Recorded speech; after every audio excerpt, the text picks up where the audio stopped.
বাংলাদেশে চলছে স্মরণকালের দাবদাহ, থমকে আছে জনজীবন।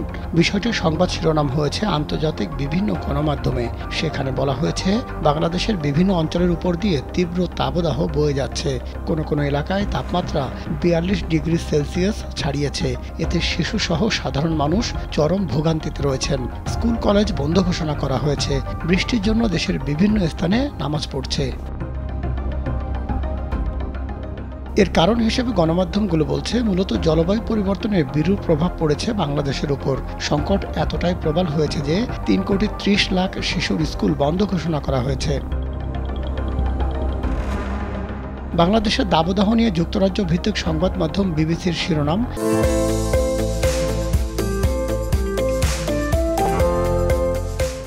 প্রচণ্ড তাপে ৩,৩০,০০,০০০ শিশুর স্কুল বন্ধ।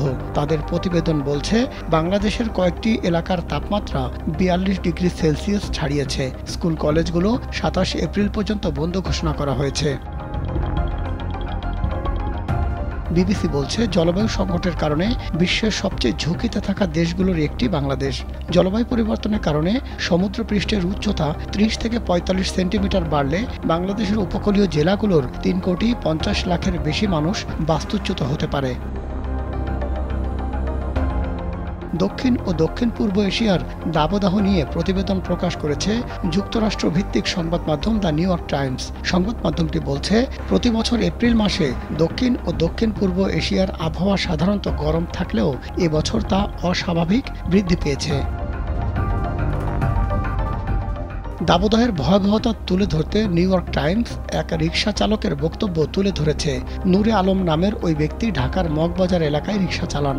আগে ৮ থেকে ১০ ঘন্টা রিকশা চালাতেন। গরমের কারণে এখন ৫ থেকে ৭ ঘন্টা চালান।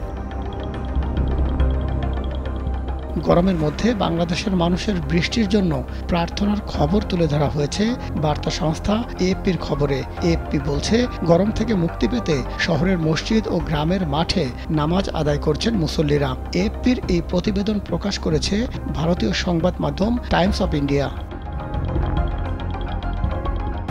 আন্তর্জাতিক উন্নয়ন সংস্থা সেভ দ্য চিলড্রেনের এক প্রতিবেদনেও বাংলাদেশে স্কুল বন্ধের বিষয়টি তুলে ধরা হয়েছে। সংস্থাটি বলছে, গরমের কারণে টানা দ্বিতীয় বছরের মতো বাংলাদেশে স্কুল বন্ধ ঘোষণা করা হয়েছে। গরম থেকে রক্ষায় বিভিন্ন পরামর্শ দিয়েছে বাংলাদেশের স্বাস্থ্য মন্ত্রণালয়। মাহমুদ সোহেল, কালবেলা।